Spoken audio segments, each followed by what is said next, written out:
प्रस्तुतकर्ता पतंजलि गाय का घी, माँ का भरोसा, प्यार से परोसा। प्रायोजक पतंजलि दंत कांति टूथपेस्ट, कंप्लीट ओरल हेल्थ का सच। शून्य, your zero brokerage investment partner. और पतंजलि हनी, प्योरिटी के 100 से अधिक पैरामीटर्स पर 100% खरा।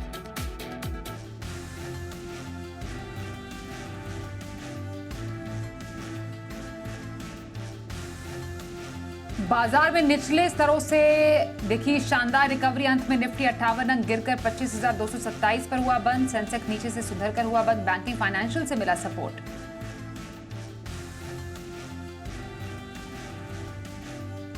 निफ्टी बैंक दिन के निचले स्तर से करीब 300 अंक संभलकर 56,625 पर हुआ बंद। एसबीआई 16 महीने की ऊंचाई पर, फेडरल बैंक ने 2.5 महीने का ऊपरी स्तर छुआ। सितंबर तिमाही में एचसीएल टेक ने पेश किए अनुमान के मुताबिक नतीजे। तिमाही आधार पर मुनाफा करीब 10% बढ़कर 4,235 करोड़ रुपए रहा। मार्जिन 16.3% से बढ़कर 17.25% रहा। 12 रुपए प्रति शेयर डिविडेंड का भी ऐलान।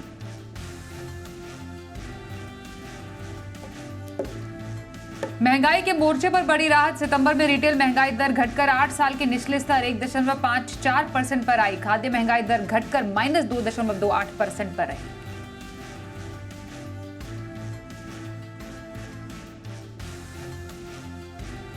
टाटा कैपिटल की सपाट लिस्टिंग 326 रुपए के इशू प्राइस के मुकाबले 330 रुपए पर लिस्ट हुआ शेयर।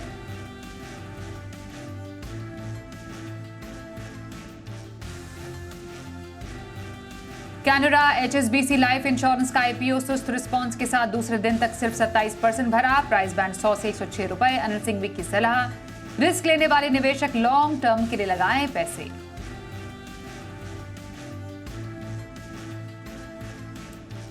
कैनरा रोबेको एएमसी का आईपीओ 9.25 गुना भरकर हुआ बंद। तो रूबिकॉन रिसर्च का आईपीओ शानदार रिस्पांस के साथ 104 गुना भरा। कैनरा रोबेको एएमसी आईपीओ पर अनिल सिंघवी ने रिस्क लेने वाले इन्वेस्टर्स को लॉन्ग टर्म के लिए पैसे लगाने की दी थी सलाह। मेरे को हॉस्पिटल इंडस्ट्री के शेयर्स अच्छे लगते हैं जो मेनली हॉस्पिटल से है। मेरे को लगता है इनका भी 10-15 साल का फ्यूचर है। अब हेल्थ केयर के भाव भी बढ़ने वाले हैं। टूरिज्म सेक्टर पर ace investor Vijay Kedia bullish. Aviation, hotel, hospital शेयरों में निवेश की सलाह।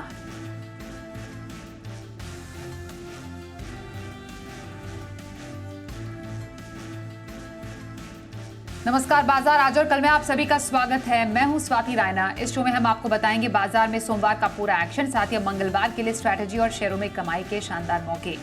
सवाल आप पूछ सकते हैं। हमारा फोन नंबर 022-2300-1634 है, या फिर आप हमें 022-2300-1635 पर भी कॉल करें। फेसबुक पर @ZBusiness online, social media site x.com पर @ZBusiness अपने सवाल भेज सकते हैं #बाजार आज और कल लिखकर।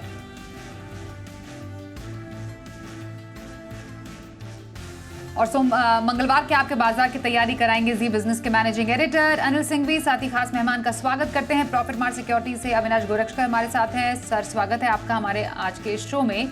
और सबसे पहले बाजार की हलचल पर एक नजर डाल लेते हैं। तो लगातार 2 दिनों की तेजी पर हमने ब्रेक लगता देखा सोमवार को। निफ्टी 58 अंक गिरकर 25,227 के पास बंद हुआ। सेंसेक्स 173 अंक लुढ़का 82,327 के लेवल पर बंद हुआ। बैंक निफ्टी हालांकि सपाट बंद हुआ 56,600 के लेवल पर। और आइए बाजार की तेजी पर लगा ब्रेक, क्या बड़ी वजह रही इस दबाव की बाजार में, समझते हैं जी बिजनेस के मैनेजिंग एडिटर अनिल सिंघवी से। पिछले हफ्ते की शानदार तेजी के बाद भारतीय बाजारों में हफ्ते के पहले दिन आज तेजी पर लगा ब्रेक। हल्का सा, कोई खास नहीं, थोड़ी बहुत कमजोरी हुई और उसकी वजह थी ट्रंप साहब के ट्वीट का कमाल, पोस्ट का कमाल। ट्रंप ने वीकेंड पर शुक्रवार देर रात एक बड़ा ऐलान किया कि वो अमेरिका अब चीन पर 100% एडिशनल टैरिफ और लगाने वाला है। 30% पहले से है, 100% और लगाएगा 1 नवंबर से। बस उसके बाद क्या था, अमेरिकी बाजार धराशायी हो गए। डाउ और नैस्डैक 800-900 पॉइंट लुढ़ के और फिर ऐसा लगा कि बस सोमवार की सुबह तो पता नहीं क्या होगा। दुनिया भर के बाजारों का हाल बड़ा बुरा था। लेकिन यही रविवार देर रात वापस से उनकी तरफ से एक ट्वीट आया और उन्होंने कहा कि नहीं, चीन के साथ हम बुरा नहीं चाहते हैं, सब कुछ ठीक हो जाएगा, इतनी चिंता की बात नहीं है।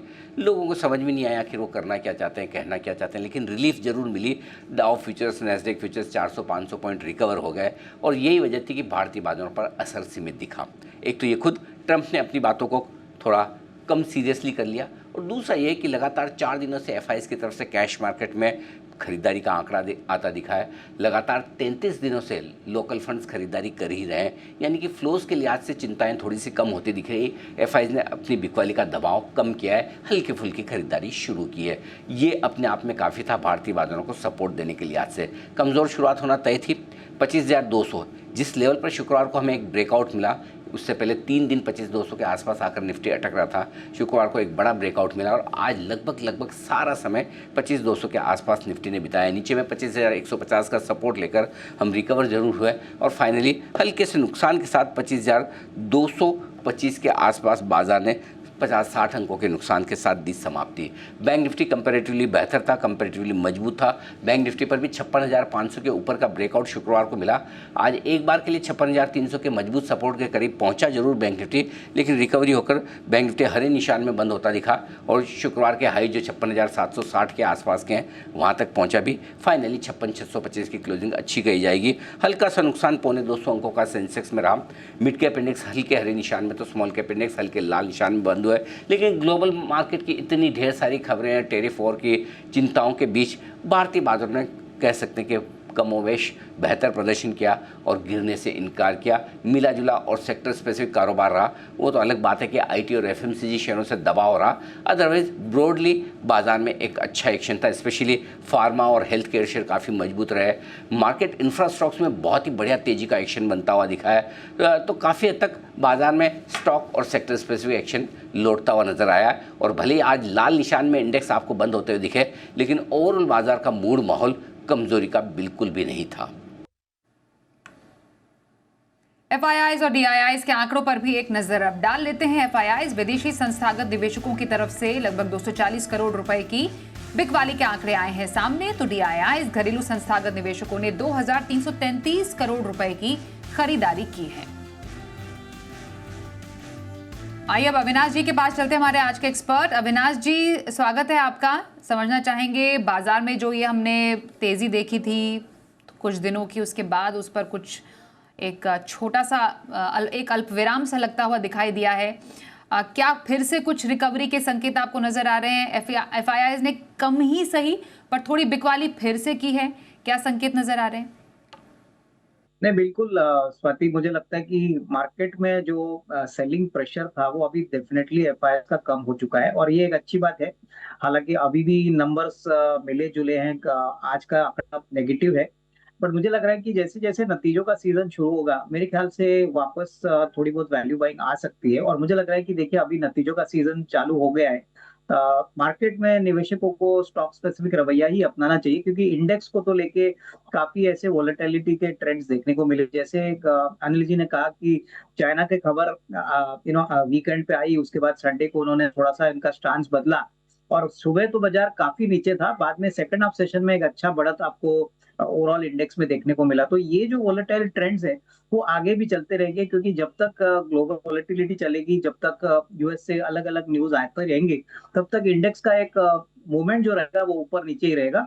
हमको इंपोर्ट टैरिफ एक बार पूरी तरह से सॉर्ट आउट होता है, उसके बाद ही मार्केट्स को एक अच्छा मौका मिलेगा और रीजन मिलेगा मार्केट्स को रिलेट करने के लिए। बट उस समय मेरे ख्याल से उसके पहले जो स्टॉक्स में परफॉर्मेंसेज आएगी वो मेरे ख्याल से काफी अच्छी रहेगी, क्योंकि गिने चुने स्टॉक्स में हमको लगता है कि अभी भी वैल्यू है और मेरे ख्याल से निवेशकों को स्टॉक स्पेसिफिक रवैया ही अपनाना चाहिए। ओके, तो स्टॉक स्पेसिफिक रवैया अपनाना चाहिए इस बाजार में। तो ऐसे में आप पोजिशनल व्यू किस स्टॉक में रखने की सलाह रहेगी आपकी सर? देखिए, पोजिशनल व्यू की बात करें तो जो ऑटो सेक्टर का दिग्गज है टाटा मोटर्स, हमको लगता है कि काफी ऊपरी लेवल से ये स्टॉक पिटा हुआ है और अभी तो नवंबर में इसका जो डीमर्जर है टाटा मोटर्स, जो डोमेस्टिक बिजनेस और जेएलआर बिजनेस, वो दोनों ही लिस्ट होने वाले। तो मुझे लगता है कि कहीं ना कहीं लॉन्ग टर्म में या इवन शॉर्ट टर्म में ये जो ट्रिगर है वो प्ले आउट होगा। नतीजों की बात करें तो हो सकता है कि नतीजे इतने खास नहीं आए सेकंड क्वार्टर के, लेकिन हमको लगता है कि सेकंड हाफ जो होगा अक्टूबर टू मार्च, वहां पे उम्मीद है कि commercial vehicle sales, passenger car sales, यहाँ पे अच्छी बढ़त देखने को मिलेगी। तो यहाँ पे एक 650 का स्टॉप लॉस रख के 675 का एक टारगेट प्राइस रखिए। हालांकि ये 15 दिन का कॉल है, मुझे लगता है कि जिनको लंबी अवधि के लिए भी इसमें इन्वेस्ट करना है, अच्छी प्राइस लेवल आई है, तो मुझे नहीं लगता कि इससे नीचे जाएगा। तो 675 का टारगेट और 650 का स्टॉप लॉस। टाटा मोटर्स में पोजिशनल व्यू रखने की सलाह दे रहे हैं आपको हमारे आज के एक्सपर्ट अविनाश जी। 650 के स्टॉप लॉस और 675 के टारगेट के साथ यहां पर खरीदारी के मौके आपके लिए बनते नजर आ रहे हैं। आइए इसी के साथ पहले कॉलर से भी बात करते हैं। शीतला यादव इस वक्त हमारे साथ हैं। नमस्कार, स्वागत करते हैं, बताइए क्या सवाल है आपका। नमस्कार मैडम। सर मैडम, मेरा सवाल था वेल्सपून लिविंग में। मेरे पास 141 रुपए खरीद है, ये 500 शेयर है मेरे पास, और मैं लॉन्ग टर्म इन्वेस्टर हूँ मैडम। और दूसरा है टेक्स मैको रेल, ये 149 रुपए खरीद पर है, ये 300 शेयर है, इसमें भी लॉन्ग टर्म इन्वेस्टर हूँ मैडम, और व्यू चाहिए madam. Okay sir, Welspun living 141 खरीद ऊंची है, नुकसान में है, हालांकि स्टॉक तेजी के साथ बंद हुआ। टेक्स मैको रेल पर 149, यहाँ पर भी नुकसान पर है हमारे दर्शक। यहाँ पर कमजोरी के साथ क्लोजिंग देखी गई आज के बाजार में। दोनों ही स्टॉक में लॉन्ग टर्म व्यू है इनका। क्या पसंद आ रहा है ज्यादा आपको, कन्विक्शन का, और क्या करें? नहीं, मेरे ख्याल से देखिए जो लॉन्ग टर्म में शेयर हमको पसंद है इसमें से वो टेक्समैको रेल रहेगा। देखिए इस कंपनी के पास करीबन 4000 करोड़ की ऑर्डर बुक है। रेलवे वैगन्स बनाने वाली काफी वेल नोन कंपनी है, और वैगन कंपनीज में हमको लगता है कि अगले साल होपफुली गवर्नमेंट और बड़ा टेंडर खोलेगी वैगन्स के लिए, तो इसका फायदा ऑब्वियसली टेक्समैको रेल को भी मिलेगा।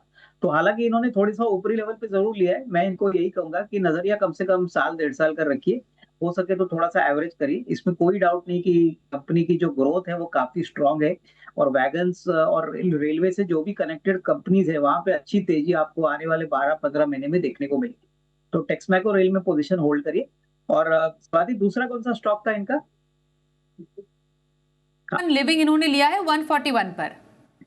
देखिए वेल्सपन लिविंग में भी एक अच्छा टर्न अराउंड हमको देखने को मिला है, और हालांकि इन्होंने थोड़ा सा ऊपरी लेवल पे जरूर लिया है, लेकिन हमको लगता है कि ये जो दूसरी तिमाही के रिजल्ट्स आएंगे उसके बाद जो कमेंट्री आएगी उससे उसके बाद डेफिनेटली एक पॉजिटिव ट्रैक्शन आपको देखने को मिल सकता है।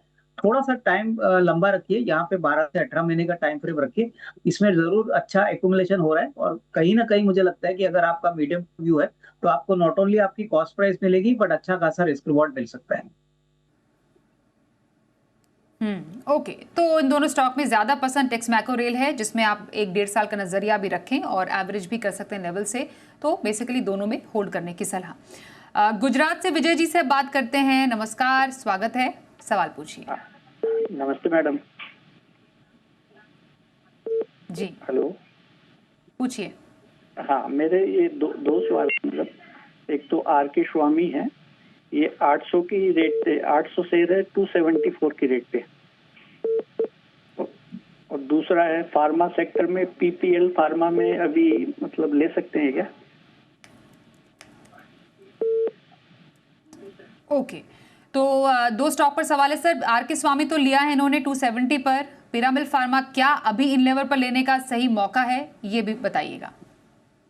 देखिए मुझे लगता है कि पिरामल फार्मा में डेफिनेटली एक एसआईपी कर सकते हैं। मुझे लगता है कि नंबर्स आने वाले साल के लिए काफी अच्छा रहेंगे, और कंपनी ने ये भी कहा है कि प्रॉफिटेबिलिटी मार्जिन्स में भी बढ़ने का अनुमान है। तो पिरामल फार्मा में जरूर थोड़ा सा निवेश कर सकते हैं, बट मेरे ख्याल से एसआईपी से करिए।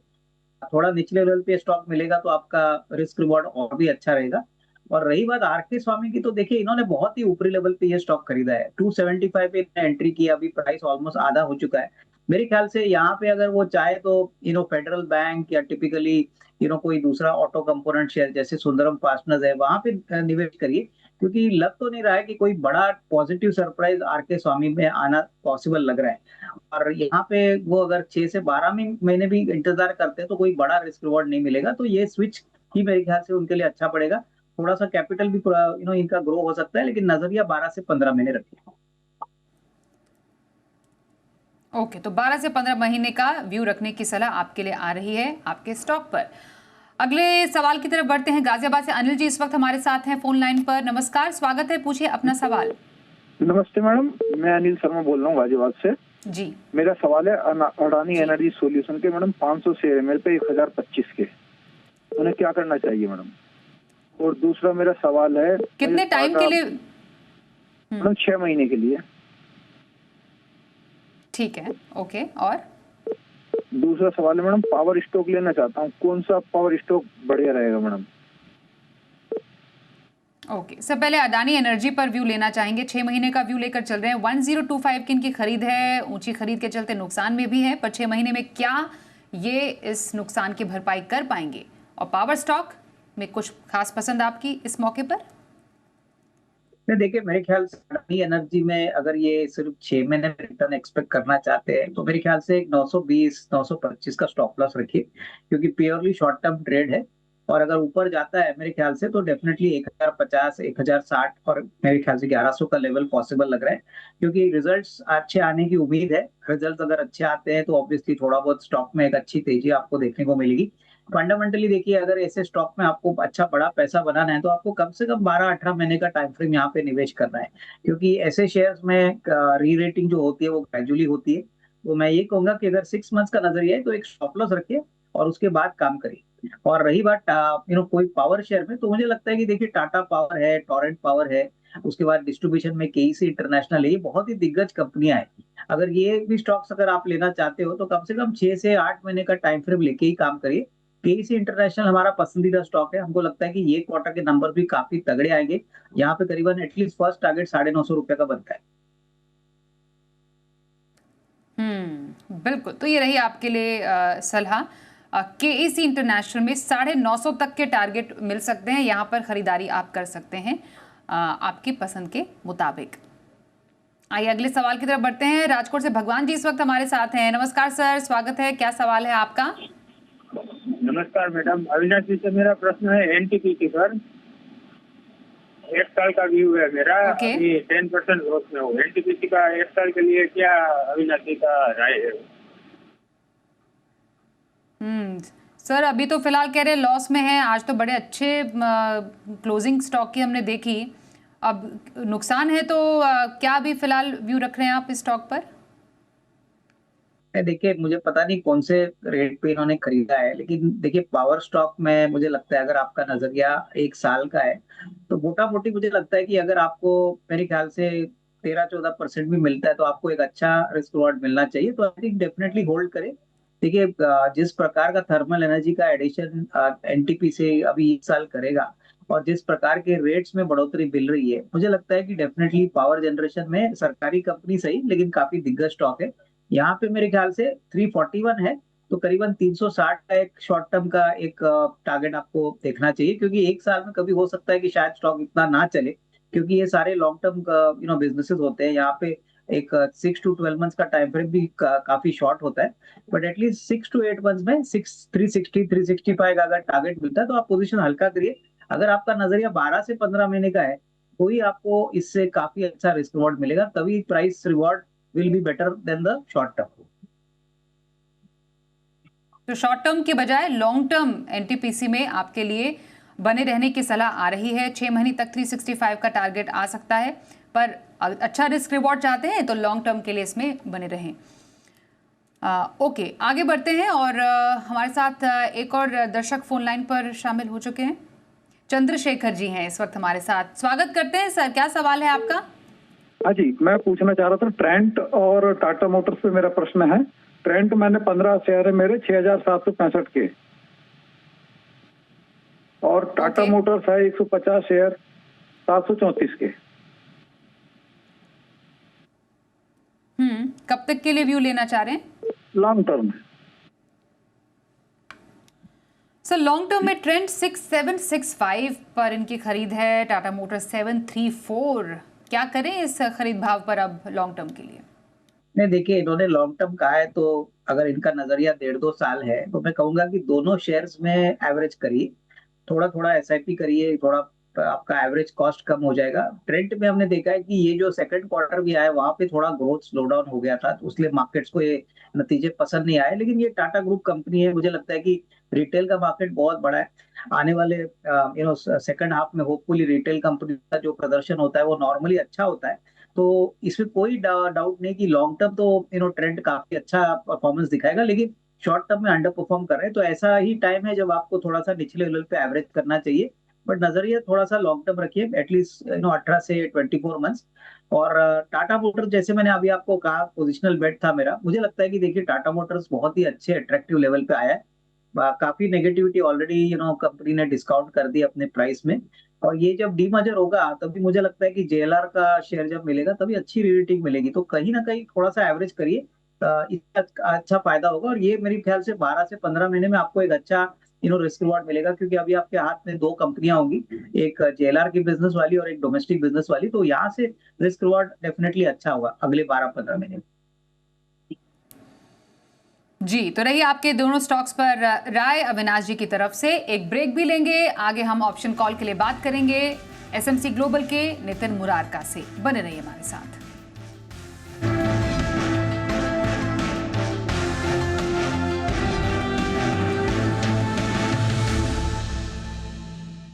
मंगलवार के बाजार के लिए खास स्ट्रैटेजी और अहम संकेत अब समझते हैं अनिल जी से।